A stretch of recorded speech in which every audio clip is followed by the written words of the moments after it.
Hey guys, and welcome back to our channel. I'm Esther, and today I'm going to be doing a sort of book review slash books I've been reading lately.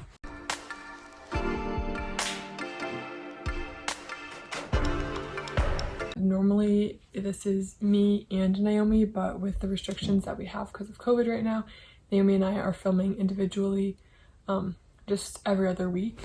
Kind of depends on what we are allowed to do. But yeah, I'm just gonna be showing you guys some of the books that I've been reading lately or in the last little while. I'm not a huge reader, but recently I've had a few books that, I don't know, I start reading and then I just read the whole thing in like a week or two is like a decent amount of time for me because I don't know, I'm just not a reader. Okay, so the first book, I read this such a long time ago, and I'm going to be honest, I don't really remember what it was about, but it's called The Book Thief by Marcus Zusak, and it takes place in the war, and what I loosely remember is that it was about a girl who couldn't read. At one point she found a book slash like stole a book, and she found a love for reading, and she started reading and taught herself to read. I don't remember the main plot of it. The rest of the books, I promise I remember. I just haven't read this in such a long time. So these two books are in a set. There's actually 3 books in this set.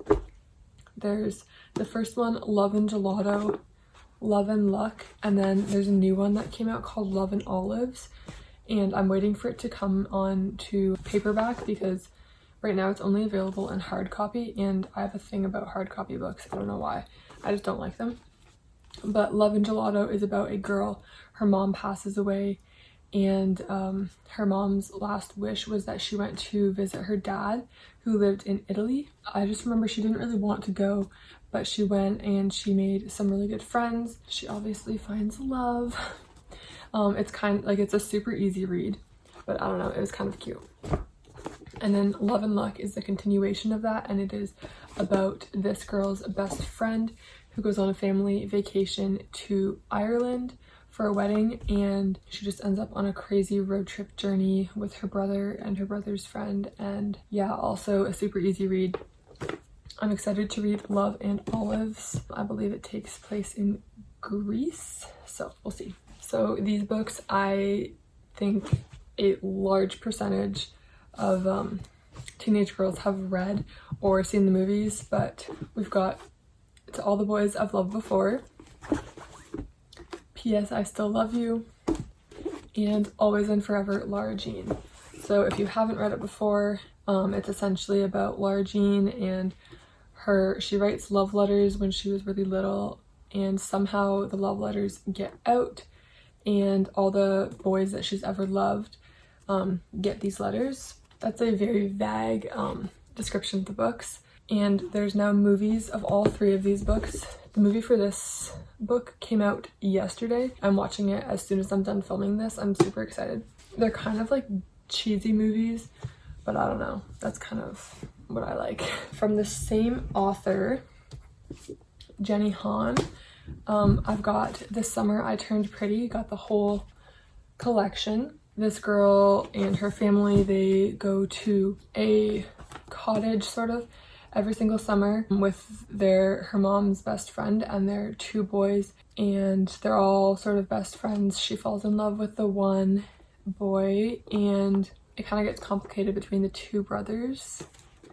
But we've got The Summer I Turned Pretty, It's Not Summer Without You, and We'll Always Have Summer, and that same sort of plot line carries along through all of these, obviously as they're aging. So nearing the end, she's talking about university and marriage, so that was a really good collection as well. This book, oh my god, I just finished this book like a week or 2 ago, and it was so good. Such a twist. Like, everyone that has read it, as soon as they get to the end, they're just like, what? Like, it takes such a turn. So We Were Liars by E. Lockhart. I'm like, I don't want to like spoil anything, but this girl, I have such a hard time with names. Like, I'll finish a book and the next day I'll have no idea what their names were. Cadence, I believe it was. Yeah, Cadence. She's in a very wealthy family. They own sort of like an island where they all have a little cottage on there they go for the summer. She gets into an accident at some point. They sort of explain the accident, but she can't remember it. So the entire good portion of the book is her trying to remember what happened to her that summer, and no one will tell her because she needs to figure it out on her own, just for the healing process, I guess. But they end the book with her sort of figuring out what happened, and man, it is not what you had expected. Okay, and these last two books I haven't read yet, but they are sort of what I'm starting and what I'm reading next. So what I'm reading right now, I've literally just started it, just got these few pages done. The Nightingale by Kristen Hanna.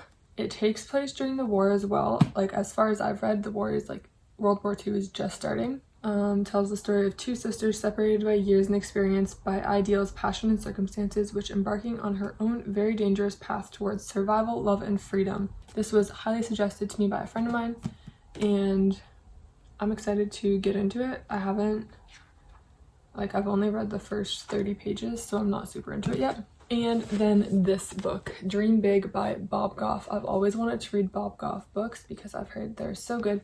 Just sort of like a development book. I can't really suggest it besides the fact that I've heard such good things about it. I haven't started it yet, but I'm excited to read this. So that is a few of my book suggestions, what I'm reading at the moment. Yeah, I hope you guys enjoyed. Be sure to give it a big thumbs up if you liked this video. Even if you didn't, why not? If you have any other book suggestions, comment down below, or if you read any of these books, let me know what you thought about them, and we will see you guys next week with another video. Bye!